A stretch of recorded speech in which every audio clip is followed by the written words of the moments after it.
Hello everyone! For today's tutorial, ituturo ko sa inyo kung paano mag-crochet ng daisy pen topper. Ang mga materials na gagamitin natin ay 5-ply milk cotton yarn, fiber fill, konti lang, kahit anong klase ng ball pen, 3.5 mm hook, gunting, darning needle, tape measure, at glue gun. Let's get started! First, gagawa muna tayo ng magic ring. Then, work 8 single crochet inside the magic ring.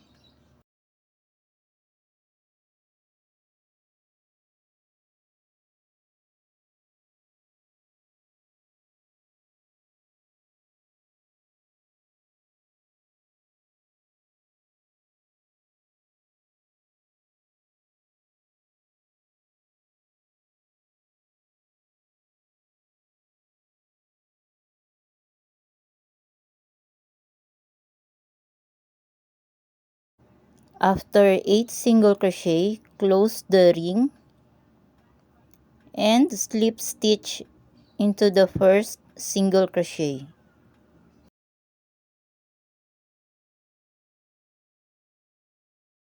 For round 2, chain 1, work 1 single crochet in every chain. Mag-start tayo dito kung saan tayo nag-slip stitch kanina. For a total of 8 single crochet all around.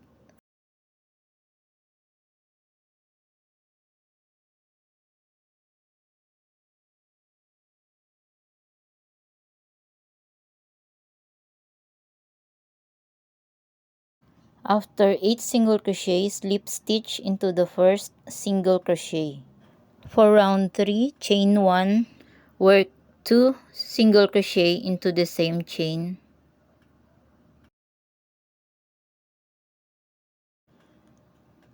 Two single crochet into the next chain. Ituloy nyo lang guys, 2 single crochet in every chain for a total of 16 single crochet all around. Pag natapos na, slip stitch lang ulit tayo sa first single crochet. Chain 1 and cut the yarn.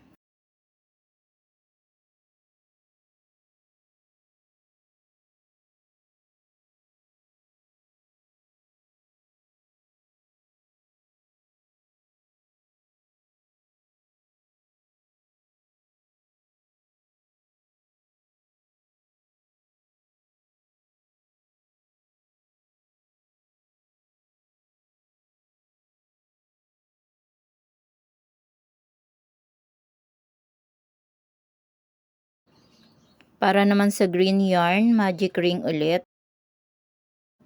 Work 8 single crochet inside the magic ring.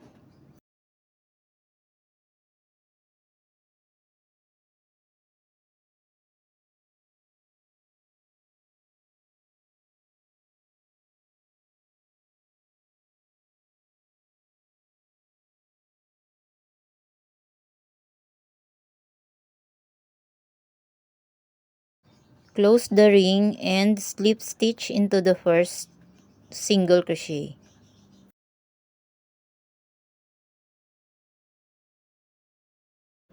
For round 2, chain 1, work 1 single crochet in every chain, pero sa back loop po tayo gagawa ng 8 single crochet.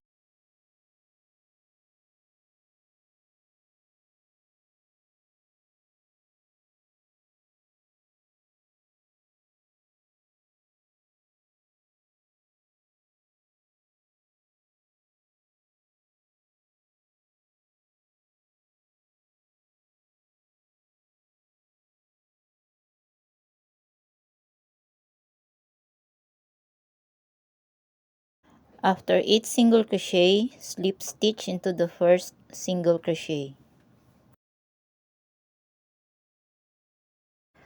For round 3, chain 1 and work 2 single crochet in every chain for a total of 16 single crochet.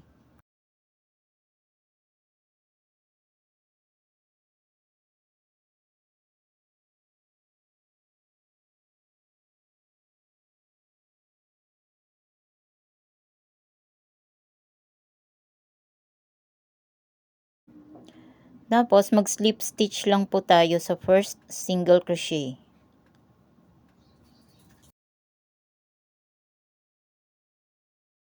Chain 1 and cut the yarn. At para naman sa stem guys, gagawa tayo ng 8 single crochet dyan sa front loop kanina.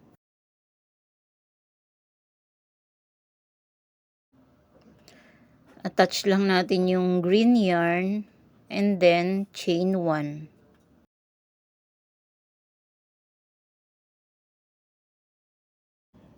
One single crochet into the same chain. And 1 single crochet in every chain for a total of 8 single crochet. Continuous single crochet ang gagawin natin guys. Ganito yung gagawin natin guys. Ipasok mo yung hook dyan sa pinaka first single crochet. Tapos kumuha ng yarn.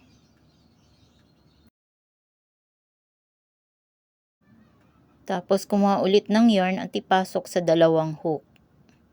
Then continuous single crochet lang po. Hanggang makagawa tayo ng 2.5 inches na haba ng stem. Kung gusto nyong mas mahaba or mas maikli, pwede naman. Pero yung sa akin is 2.5 inches lang yung haba niya.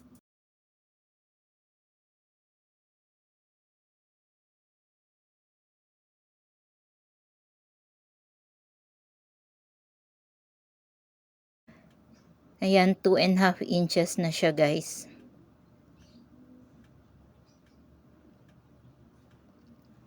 Tapos, slip stitch lang natin. Tapos, cut the yarn na.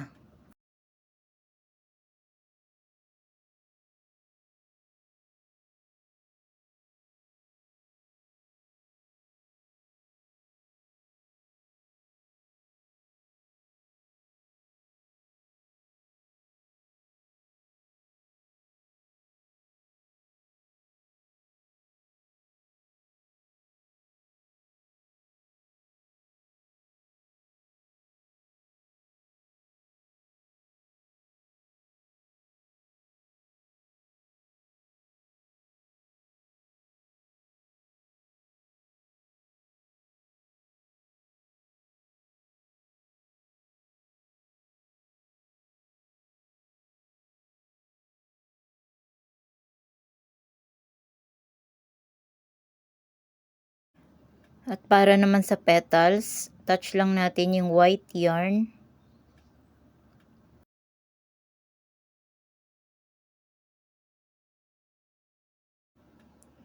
Chain 3.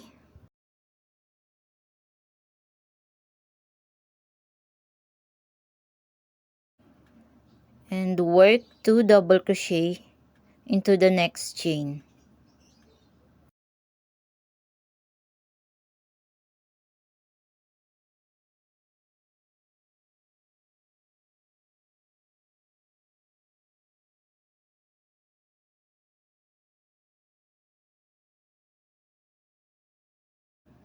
Chain 3 ulit at mag-slip stitch sa next chain.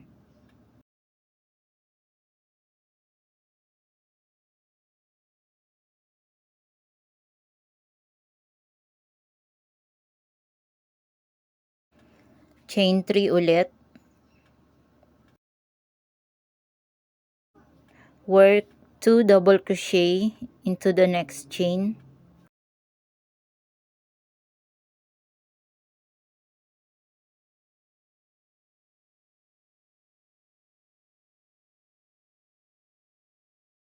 Chain 3 and slip stitch into the next chain. Repeat the process hanggang makagawa kayo ng 8 petals.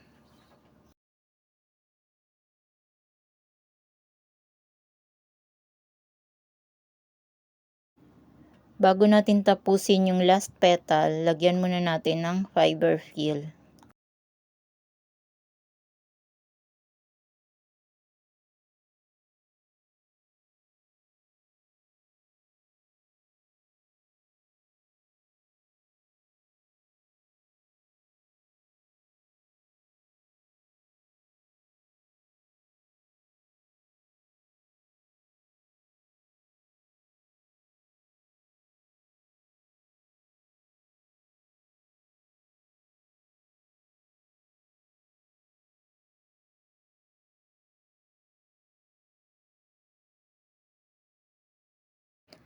At para naman sa leaf, make a slip knot and chain 7.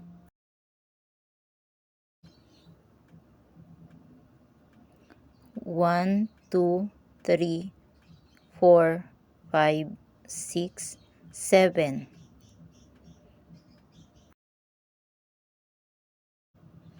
Next, 1 single crochet into the next chain, 1 half double crochet into the next chain,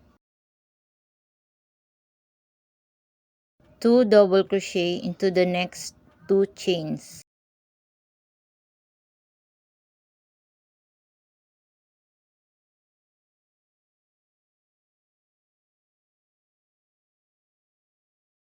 1 half double crochet into the next chain, and 3 single crochet sa last chain.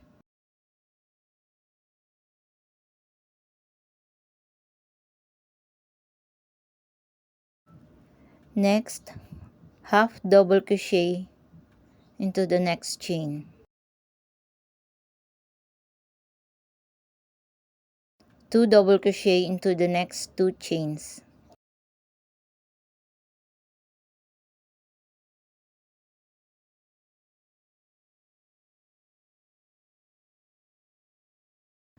1 half double crochet into the next chain,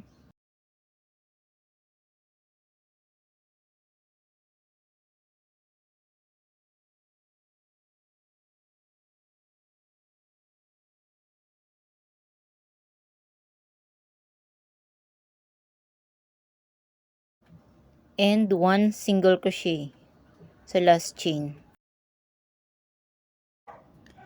Tapos mag slip stitch tayo sa ating first single crochet.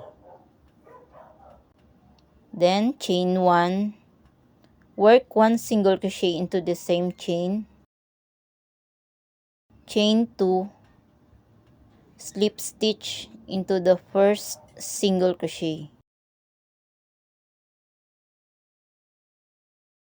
2 single crochet into the next 2 chains,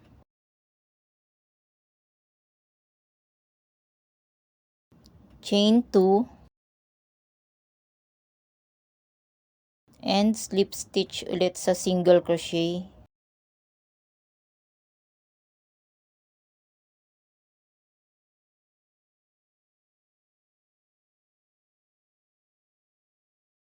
tapos 2 single crochet ulit into the next 2 chains. Repeat the process lang guys, paikot. Last slip stitch sa single crochet,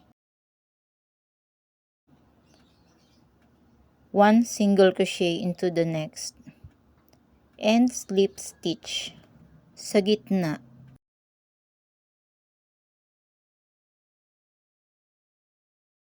Chain 2 and turn, work 2 double crochet into the same chain,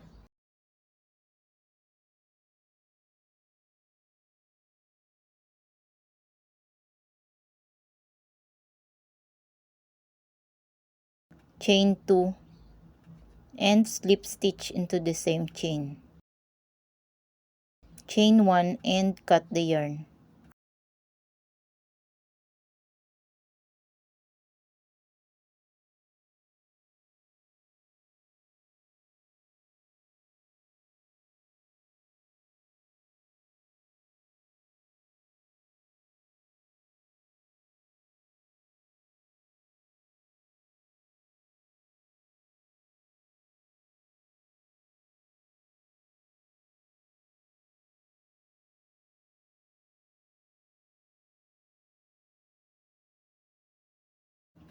Kung may mga tanong pa kayo about sa tutorial natin ngayon, pwede nyo po dyang ilagay sa comment section. Follow nyo na din po ako at i-click ang notification bell para ma-notify kayo sa susunod kong upload. And that's it for today's tutorial guys. Thank you for watching and happy crocheting. Bye bye!